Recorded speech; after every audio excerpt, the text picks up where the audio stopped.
JBS. It's another Ottumwa Warrior win, a Job Corps Warrior win tonight. Win number 26 on the year for Indian Hills over North Central Missouri.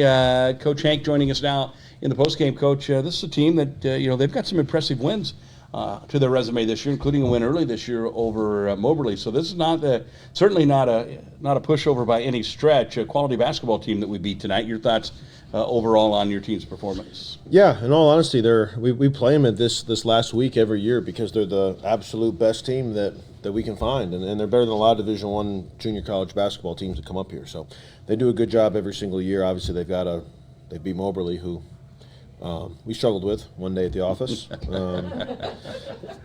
So yeah, we knew they could score, and we knew they could shoot. And obviously, in the first half, they went about 7 for 15 from 3 or 7 for 13 from 3, and that's going to keep the game interesting. So, we didn't particularly shoot the ball well, and I thought we settled a little bit. We thought the rim was open. We were 17 for 22 in the first half from 2 and 3 for 14 from 3. So we were trying to emphasize driving the ball to the basket, and obviously we do have some talented, confident guards. So sometimes it can be, sometimes they think they're going to make every shot.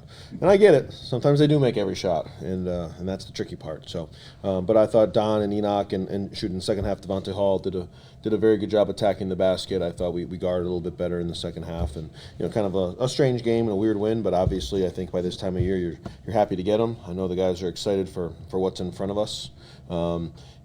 In the scheme of things, the game didn't have any bearing on what's in front of us, except a loss could have really hurt us. So as a coach, that's what you worry about. But I know they're super excited to play Triton on Saturday night, so it's I think it kind of took us a while to I think we respected them as an opponent, but at the same time I think we were hoping it was going to be easy.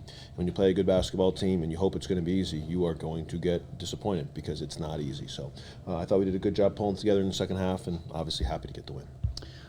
Free throw wise, 11 of 12 from the free throw line. I was the free throw shooting coach today. Yeah, okay, that's good. That's good. That certainly will help. And we had 56 points in the paint. So you talked about struggling a little bit from outside, but obviously they could not handle us inside tonight. Yeah, both on the drive and on the catch. And I thought that obviously we have a size advantage over them, and I thought that would be an area where we do pretty well. There's Eddie. He's late to the show. Come on in, Eddie. Hey, Eddie Tirado. We'll get Eddie in here. There you go. Get in here, Eddie.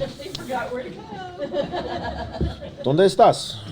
I made it. I know. I couldn't find you. I was like, all right, Eddie probably snuck off. Sometimes Eddie pretends like he doesn't speak English, so he tries to hide a little bit. But yeah, we'll get Eddie in here. But no, I think we knew we could score at the rim. I mean, even Eddie Antorado drove to the basket and scored at the rim. How about that? Yeah. How about that? So it's an area we can excel at when Eddie can go in there and score. So we definitely wanted to emphasize driving the ball a little bit. We've had some games this year where. We have won because we've made a lot of threes, and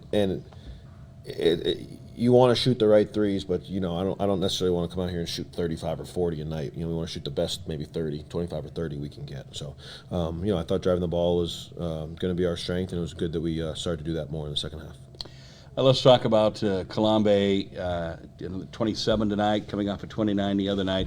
I get the feeling, and we've spoken a little bit about this before, that Enoch certainly could be a guy that probably puts in 25 a night if that's what he set out to do. As we get late in the season, is there a sense in him and maybe as a team that maybe he is going to carry a little more of the scoring total, or is that just going to depend on the night? You want to take that one?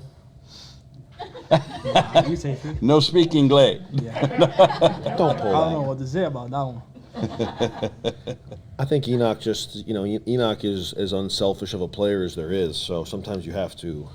I genuinely think that he does not want to be our team's leading scorer during the season. Like, I don't think he wants any recognition. I don't think he wants to get any individual stuff. I think he's like he doesn't want to be different than anybody else. Like, he's the ultimate team player, and that's his strength. But it can be a weakness because he's a runaway train going downhill to his left hand. So, and now he scores with his right hand a little bit too, which is a good counter for him. So no doubt we want him to be as aggressive as possible. I think he takes, and I'll throw Eddie and Leroy with him, but like they take a lot of pride in wearing that jersey that Eddie has on right now. So, I think Enoch. it's the time of year that Enoch really cares about. Let's put it that way. So I don't think we always talk about not having any regrets. You've got to be comfortable giving it everything you have. It's and it's hard to do that because sometimes you put yourself out there and you give it everything you have, and sometimes you lose. And I think as a freshman that happened to him. And he struggled for sure. For the first time he's ever tried his best, played well, did great, and it just wasn't good enough last year at Hutch. So. As far as winning and losing goes, it was good enough for me and for Eddie, but but in his mind it wasn't. And you've really, maturity is what you gain as a player, to be comfortable enough to put yourself right back in that arena, right back in that battle, right back in that game. You can't, it's because when through the ups and downs you learn and you become a better player and you become a more mature person through it all. So I know Enoch takes I know he's excited about what's in front of us, and he doesn't want to let this opportunity go, and you obviously don't get a lot of them. So I'm happy that he's locked in and playing well, and he's certainly given this everything he has, and he's, I wouldn't trade him for anybody in junior college. So all of a sudden the game's tight and we're on the floor, hopefully at Hutch, and there's 5 minutes to go. He's my first draft pick. Yep. And he's Eddie's first draft pick too. Yes, sir. So that's our guy. So he's doing really good, and we need him to continue to be aggressive. All right, Eddie, talk a little bit about taking the ball to the hoop. You got 8 points tonight. Obviously, 1 of 5 from three-point land. Not your best night shooting there, but you found ways to put the ball in the bucket. So talk to us a little bit about when Eddie Tirado decides to take the ball to the rim. I mean, like Coach Hank said, like rim's open. Like that's the best we do, driving to the basket. So you gotta take advantage of it. Like shooting comes from it. Like if you get good drives to the basket, they gonna close the rim, and the spot is in the corner, and the wings get open. That's when the chops come. So they had some guys, obviously, who can shoot the basketball a little bit. They were over 50% from three-point land in the first half. We made some, obviously, some adjustments or tightened things up a little bit in the second half. So is there a point in the game when yourself as a defender and other guys realize kind of what Coach has said that you obviously can't take anything for granted. These guys can play a little bit. Is there a point when you're like, okay, they can shoot a little bit. We're going to have to tighten this up? Yeah, I mean, I think we just started like a little bit slow, like step a step behind and everything. We weren't being like as much as aggressive as we are in D.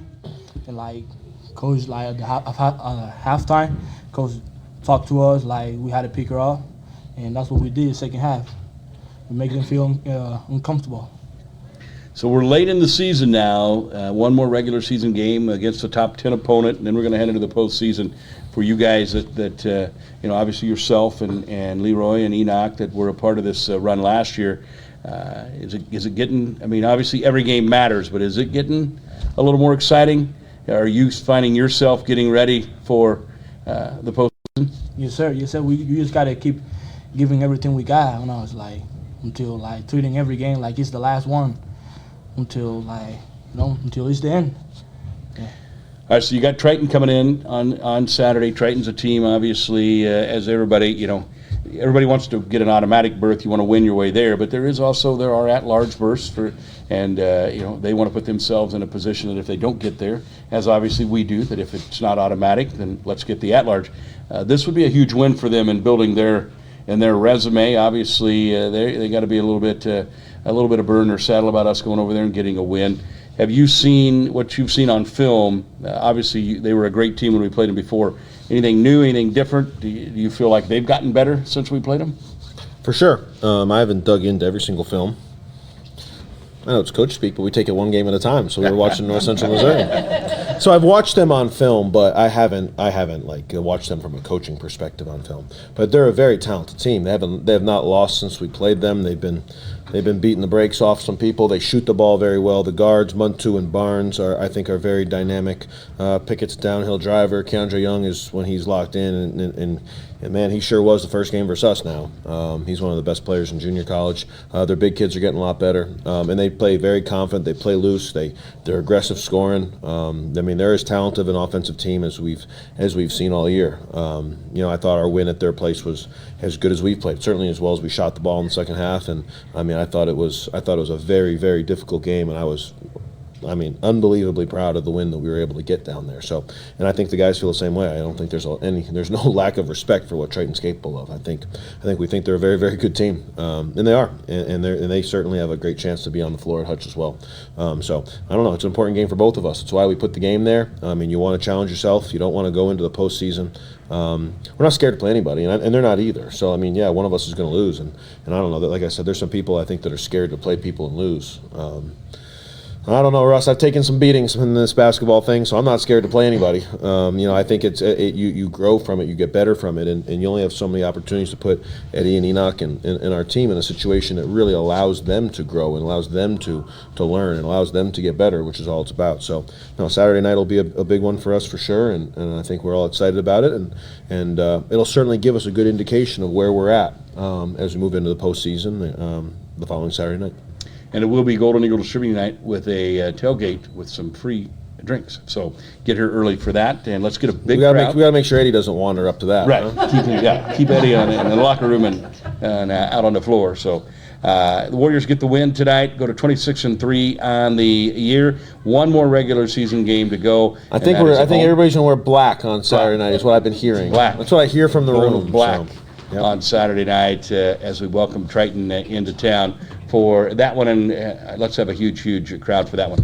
As we wrap up tonight, Trevion LeBeau continues, I assume, health-wise to improve every game, and then give us what you can tell us about R.J. Ogum. He was not on the floor tonight. We've got some guys banged up. R.J. tweaked his foot a little bit last game. Trevi has little hand injuries dealing with. Ryan Myers has a little bit of a foot thing, so once the lead got pulled up, that's why he didn't play. So it just, late in the season, you just got, I don't really have any kind of update for you. I think we're a little bit banged up. Everybody's a little bit sore, and obviously in a game where you build a lead like that, we'll be smart with the guys. And in a close game, if they're moving at 100% and can do what they do, they'll be out there. But that's the advantage to our depth. So I don't really dig it. These guys are doing everything they can to get on the floor, and whether they're playing or not playing, I know they're great team players. So we'll play obviously we'll play the guys that are ready to go and shoot.